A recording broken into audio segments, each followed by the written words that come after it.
So since then, I always like to consider myself a queen of all trades. I co-wrote, executive produced, and starred in an award-winning short film called Jaded Pictures.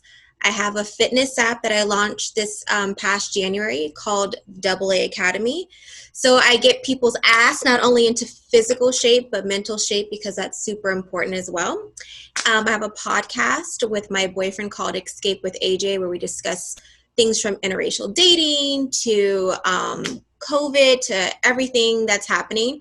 And then my talk show, Sippin' the Tea, with my co-host, Matt Dillon, which we just hit our 100th episode. So yeah, Naomi was on. So I've kind of had my hands pretty full. Queen of all trades in every sense. Yes. I got a chance to check out the trailer for Jaded Pictures, and it's pretty intense. It seems like very grounded in real life, but you're playing a role, and you're talking about real topics in a more dramatic but funny way. So can you talk about just you were doing the screening circuit before COVID hit, and where fans can expect to see the full film? So a little bit about it. Long story short, it's just pretty much about a couple where everyone is idolizing their life, but really doesn't know what's going on behind Instagram. And, our saying is, when you live camera, you die behind the scenes. So right now we are currently shopping it as a TV series. And so no one can see it. It's on, you can watch the trailer, but for right now it's still on hush hush, because as we shop it for like Netflix and stuff like that, we can't show the world until it's ready for it to be seen. That's a little disappointing, but it's an exciting delay, because we could see it turn into something else. So that's good. And you mentioned the podcast, which is more grounded in real life. It's your real relationship, and it's fun because, at least for me, like I can relate to it. You're a wrestler and I'm a wrestling fan, and I'm at that point where I'm married. So a lot of the things you do talk about, I can relate to. Going through COVID right now, there's some funnier stuff with, relieving yourself in front of your significant other. And it's like, I saw the YouTube video too, and I was like, oh my gosh, that's so embarrassing. But sharing that just probably helped somebody not only get over their own relationship thing, but, relate more to you too. So. Exactly, because I feel like, when you're in like the public eye, people see you one way, but I'm like, at the end of the day, like, we are all fucking human beings. We all go through sadness, we go through happiness, we all have to fart at times. Like, it's life. I mean, everyone's kind of been in a situation where they're dating someone and they're like, when is it okay, or is it ever appropriate? So I feel like it's real life topics, interracial dating and how people feel about that, and especially like what's going on this year with, the protests and, and being in a relationship and, having to deal with like the outside noise. So I think it's just about keeping it real. And I feel like we need more of that, because everyone's thinking it, just people are afraid to say it. You know what I mean? Yeah. And I think having that level of honesty is important, because like you said, especially this year, the past few months with Black Lives Matter and the LGBTQ community and pride, and you address those things too, and it's I think it's more reassuring to not hide behind PR speak, or on a more basic level, like you're just having a conversation about your everyday experiences and putting it out there. And you played this character on a wrestling TV show for so long, and you're showing the other side that I think people would open up to more. Yeah, no, for sure. And I think it's just about, again, I don't think you never have to agree with someone. I feel like nowadays people just listen to respond than to listen to understand, because we could have two different viewpoints, but maybe you may learn something, you know what I mean? So I think it's just about listening, and nowadays just hearing people regardless if you agree or not, because we're all not going to agree, you know what I mean? So that's why I made the podcast, so it can be an open place where, hey, if someone even has constructive criticism, I'm all for it. Yeah, I think that's something people need to learn again is you don't have to win an argument and you can respect the other person's side, but that, be respectful. Because Exactly. I saw even yesterday there was this huge blow up about intergender wrestling on Twitter. Hmm. I woke up and I logged on and I was like, okay, there's an argument about it, but I don't know the source of it. It was just people are, you know, you should be on this side or you should be on this side. I'm like, isn't the most important thing like just let everybody enjoy what they want? It's like where's the Exactly. argument coming from? Like just listen to each other and then walk away, but don't walk away mad is like something I've heard my whole life, and it applies here too. You also have the fitness app Double A Academy, and that's another way people can connect with you at especially now with COVID and quarantine, like you have home programs, you have a 4-week challenge, you're putting your name, your brand on all of these different products. So when you go into, branching out like that, what is the goal, or what kind of things do you look for to, really put your name on? Is it stuff that you personally want to invest in, or is it Oh something yeah, maybe you think your 1000%. fans would like too? Or is it a combo? Um, yes and no, because wrestling fans are just dedicated to wrestling. It's very hard, I feel like, to get a wrestling fan to cross over to what you're doing. So yeah, I mean, it's for them, but it's also passions of what I've had like for a very long time. I feel like life is about helping other people, creating opportunity. Like me doing a fitness app is a way for me to connect with people to say, health and wellness is super important, because when you're healthy, like everything just flows correctly, but not just healthy physically, but mentally. I mean, I focus a lot on the mental aspect and how important that is, especially someone like myself who deals with mental health. I mean, I'm very open. I see a therapist every Wednesday, and because I'm diagnosed with slight depression and anxiety and ADHD, so I have like a lot going on. So I feel like it's important to have those things to support people, and then as well as like the other things I do, again, giving a platform for people to feel like, on the podcast I discuss mental health, you know what I mean, and how important I think there's a lot of people out there who go through stuff. So it's just about creating an environment and supportive environment for people with everything that I put my hands on. Even Jaded Pictures, it wasn't just about making a film. It's tied into mental health and how Instagram will make you feel like you're ugly or you're not this or you're not doing enough. And we tied it actually in with NAMI. So NAMI does support Jaded Pictures. Like when we did the premiere, they were a part of the premiere and the whole nine. So everything I do, there's always a reason behind it. It's not because I'm just doing it because I woke up and was like, let me just do this. It's because my passion is very, very, very deep in what I do. Yeah, and I think like I'll even say like over the winter I went and saw someone because I was going through my own stuff, and Yeah, it's getting out of your comfort zone, but also feeling comfortable talking in a better environment, I think helps. And if that's what you're able to do, I think people can relate to that. Final product might not be like a physical thing. You're still giving somebody an escape or a new platform to, deal with something like that. exactly. Because I think it's super important. And I'm happy that, now mental health is becoming more of a thing that you can talk about. I mean, but you know me, I've always been like diarrhea of the mouth, and I've always been pretty open about like, I mean, I don't know if a lot of people knew that, but like if you follow me, I'm very open about seeing a therapist, and because I've been seeing one for a long time. So it's, but I'm always going to keep it 1000%, because I feel like there's nothing to hide. I like to just be authentic self, whether people like it or not. Yeah, I mean, it helps you and might help somebody else, and it doesn't Exactly. cost.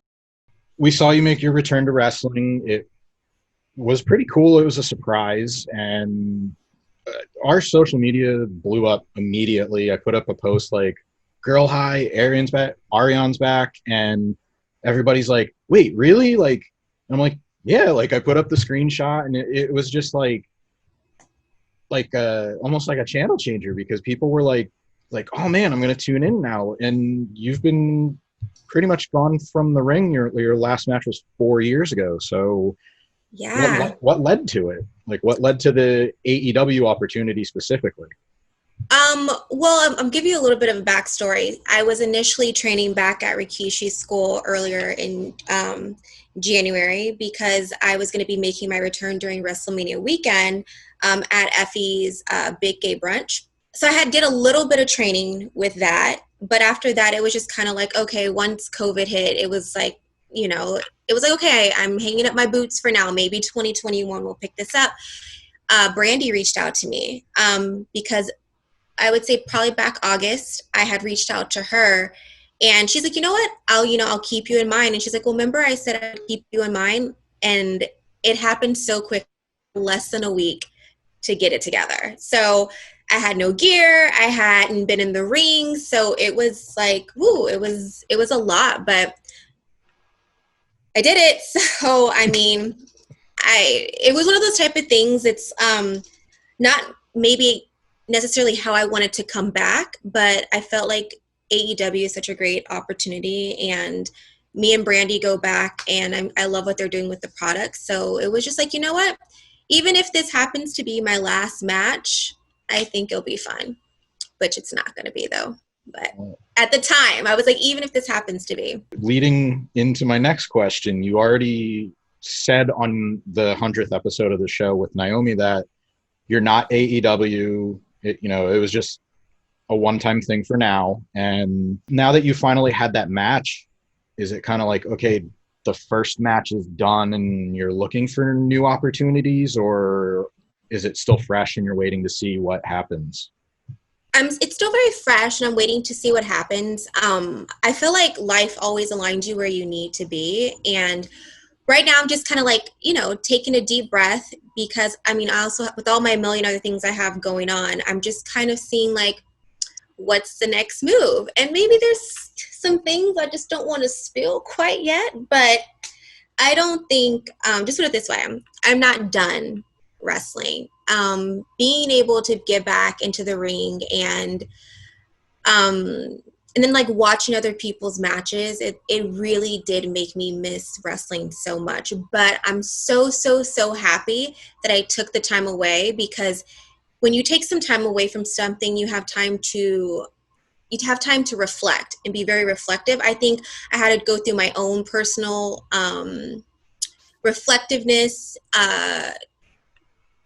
get my stuff together, and then I feel like I don't know. I just feel like it's like the perfect timing now, just because I needed that time away. I feel like sometimes it's like a good time we can take some time away and then come back to something fresh. And it's crazy because I literally had not had a match in 4 years. Like, we didn't get to practice stuff. Like, literally, I went in there being like, oh my God, like, how the fuck is this going to go? You know what I mean? I'm like, and there's a lot of people out there that want me to fail. So considering I haven't had a match for 4 years, I'm pretty fucking proud of myself. Like, beside stepping in the ring a few times earlier this year, I really had not been in the ring at all. So with no practice, I have to, because imagine with practice what that match would have looked like. I would argue that it was successful. But but you went there to do, so. Considering I've been away for 4 years and we didn't practice any of the moves, we didn't have time for any of that. It was like, we'll see how this goes once we get out there. Either we're gonna fucking kill this shit, or this is gonna be a shit. This is gonna be an epic fail. But I knew it wasn't gonna be, because, yeah. All right, so I will ask you this. This time was a surprise. Will you announce your next match or your next appearance ahead of time, or do you kind of like the surprise? I like the surprise because I think people love you when you're dead and you're gone, right? People usually get their roses when it's too late. So I think being away for so long, it gave time for people to either miss me or whatever. And then when it's a surprise, it's like it comes out of nowhere. When people know what's happening, think about anything. When you find out something, it's a surprise, like how much more exciting is that than knowing about it beforehand? Mm-hmm. So I definitely kind of like just popping up and making people very upset. and happy, because I know there was a lot of people who were really fucking pissed off. So, but I like it both. I generally saw mostly positive reaction to that post, but there are the people that were like, "Oh man, she's back," and I'm like, I don't know, it's pretty cool. Like you were gone for 4 years, and you're getting this much of a reaction. Like that's a pretty impressive thing. Yeah, I would definitely say I broke the internet, but that's and it's because I guess it's my personality. You know what I mean? Like, I got so much shit back in, the day when I was in WWE. People talked about how much I couldn't wrestle and all this stuff. And I'm like, for as much shit as I got, I'm like, guys, I had 3 months of fucking training.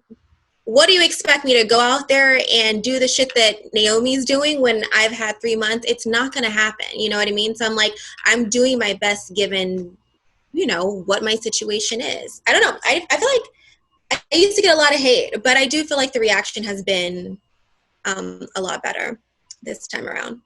We'll see. So when you were Cameron and first starting out, like how much of that was you? How much of that was, the WWE character? Because a lot of people will base or they'll form their opinion about you based on what they see on TV.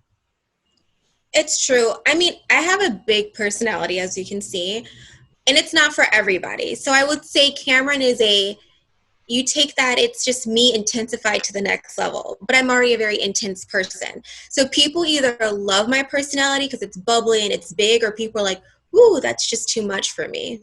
So it's just Ariane on steroids, pretty much. I want to jump back to WrestleMania weekend quickly. Effy's Big Gay Brunch. How did that opportunity come up?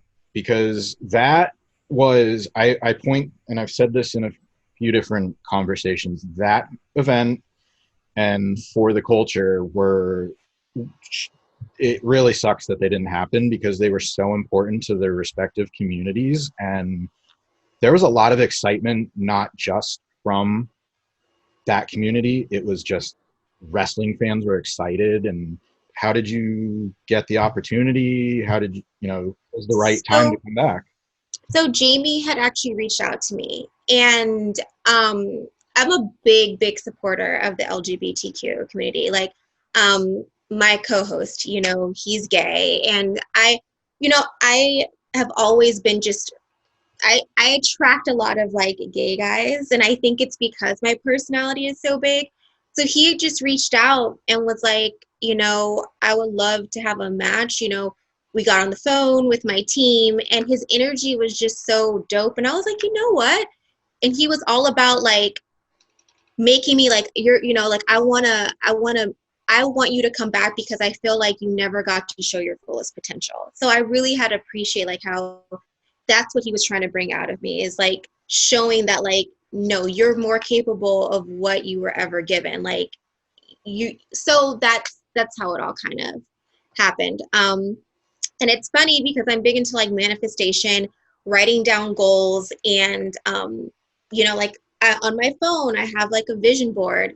And not to get off topic, but around this time last year, because like I still have like my picture on my vision board, which is like here and on my phone, and I was like, I want to come back with Trin and have a tag team match. Now it's funny, it wasn't with Trin, but having it with Nyla. So it's just like, I'm big on writing down goals and manifesting and visualizing stuff. And it's just crazy. He had told me like, I've always manifested that I was going to work with you. So, and then it was like, even though we didn't get to have the match, like now I consider him a friend. I talk to him, and one day we will have it. So it's crazy. Like, I'm a big person about, if you want something, write it down, visualize it, work for it, because it will fucking happen. Maybe not the exact time you say, but it will happen. On the flip side of that, I don't know if it was confirmed or reported, but you were supposed to do something with WWE on WrestleMania weekend too. Do you know anything about that? We're just gonna always keep that as a surprise. Okay. Yeah. So maybe not. Okay. I know it was out there, but I don't know if it was speculation or if it was actually confirmed. I don't know. Okay. So I will close with this. Ever since quarantine started, I've been doing a watch list feature. I've been taking match recommendations from everyone I talk to. It really started as giving fans something to watch while we thought wrestling was going to go away for a little bit. Obviously, that's Yeah. not the case, but it's still fun to get everybody's feedback and see what they're watching, whether it's current stuff, the classics. So, are there any matches from either your career specifically or ones that you watched for inspiration, one that you saw recently that, you would really recommend to fans like, hey, check this out, just Yeah, put I it, mean, I'm just gonna promote myself. or just promote the Deadly Deal, man. Deadly I'm Deal. like if you missed it, okay, the women's tournament, tag team tournament, you can go check that out and watch me. I'm gonna promote myself, and that was just recent. That happened on Tuesday. It's on AEW's YouTube, and you can check me out there. And yeah, then come and tell me how you liked it or didn't like it. I love the constructive criticism, and I love the love, and I love the hate. It all comes with the territory. But And I will say one thing though. Wrestling fans are some of the most loyal fucking fans, but also some of the most like pickiest and will tear you down in the matter of 2 seconds. And I'm like already like, guys, 2020 is already a lot. Can we just I feel like your mom used to say this. If you ain't got something nice to say, just don't say shit. Like, why do people take their time out to like come rip you a new asshole? Why don't you just say, okay, I don't like you and keep scrolling? I don't understand. Like, I've never in my life have gone to someone's page and been like, let me tell you all the reasons why I hate you. It's just like, A, I just don't follow you, or I'm just like, whatever. Like, there's nothing, why would I take my time? I'm like, you could be using your time to go, like, learn a new skill, go get in shape, go do something constructive, go for a walk, go for a hike, connect with nature, get positive. We need more fucking positivity. Too much negative. they Okay, can, that's my rant. I'm done. no, that's fine. They can take all that negativity and be an entrepreneur like you. We went over all the awesome things you're doing instead of Exactly. tearing somebody down. Go do something. Do Go do something something. productive. Go help the homeless. There's so many positive things. Like, even me, I'm like later on, I'm about to go meet my, just actually right now, I'm going to go meet my business partner for Jaded Pictures. And if there's somebody behind me in line, I'm going to buy them a coffee. It's like the little things in life that make people's day. Or just say fucking hi to people. Like, life is already hard, guys. Let's spread the love and the joy. Okay, I'm done. I'm done for real now. You just made your return to wrestling. You have a lot going on. We'll wait to see where we see you pop up next. Thanks very much for your time today. Thank you so much. And you guys can follow me across the board at Ariane Andrew for all my stuff in www.arianeandrew.com, where it has everything of what I'm doing in my life.